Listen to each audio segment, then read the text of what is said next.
तो दोस्तों यहाँ हम देखेंगे कि डीप फ्रीज चलते चलते रुक जाता है तो उसमें क्या समस्या होती है।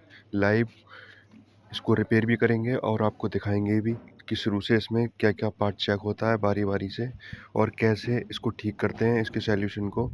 तो चलिए आज इस वीडियो में मैं आपको दिखाऊंगा स्टेप बाय स्टेप कैसे चेक करते हैं। जैसे कि अगर यहाँ पर मैं दिखाऊं तो यहाँ पर इसका फ़ैन बखूबी बेहतर तरीके से चल रहा है और कंप्रेसर का कोई भी लोड नहीं है। मैंने यहाँ पे एम्पीयर मीटर लगाकर चेक कर लिया है। तो यहाँ पे जैसे मैं यहाँ पे फ़ैन हटाता हूँ, फ़ैन हटाने के बाद एक बार मैं इसको फिर चेक करता हूँ तो कंप्रेसर का कोई भी वाइब्रेशन वगैरह कोई भी आवाज़ नहीं है।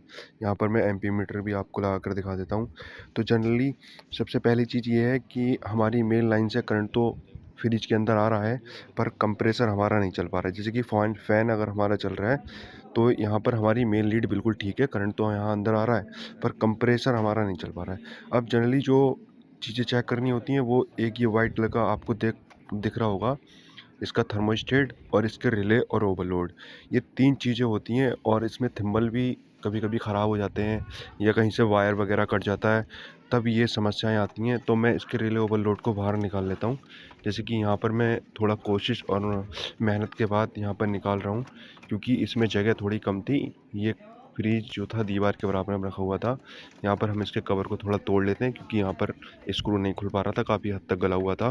तो यहाँ पर देखिए मैंने सारे कनेक्शन बाहर निकाल दिए हैं। अगर आप खुद से ही रिपेयर करें तो कनेक्शन का बहुत बेहतर तरीके से ध्यान रखें क्योंकि हमें तो नॉलेज है, हम तो कर लेते हैं, पर कभी-कभी नए बंदे कर पाते हैं तो वो कनेक्शन का भूल जाते हैं। तो सबसे पहले मैं इसका थर्मोस्टेट का चेकिंग का आपको बता देता हूँ।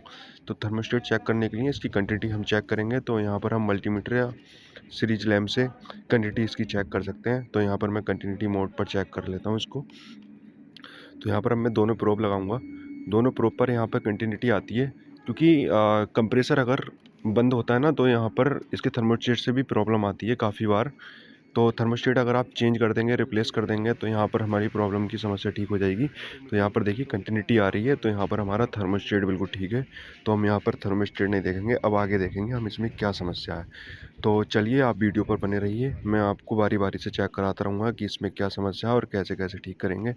तो हम वापस से इसके थिम्बल लगा देते हैं क्योंकि हम थिम्बल लगाएंगे तभी हम उसकी आगे की प्रक्रिया को चेक कर पाएंगे कि आगे क्या क्या समस्या है इसमें।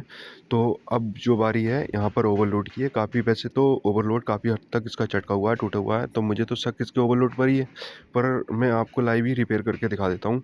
तो यहाँ पर देखिए अब मैं मेन लीड से इसको चेक करूँगा। मेन लीड से क्या करना होगा, डायरेक्टली मेन लीड के एक पे हम प्रोब रखेंगे, उसके बाद हम इसके ओवरलोड पे प्रोब रखेंगे। वो बारी बारी से वायरिंग के चेक हो जाता है। जैसे कि मैं अब रिले यहाँ पे चेक कर रहा हूँ, रिले के वायर को यहाँ पे चेक कर रहा हूँ। तो रिले के वायर में यहाँ पे कंटिन्यूटी आ रही है।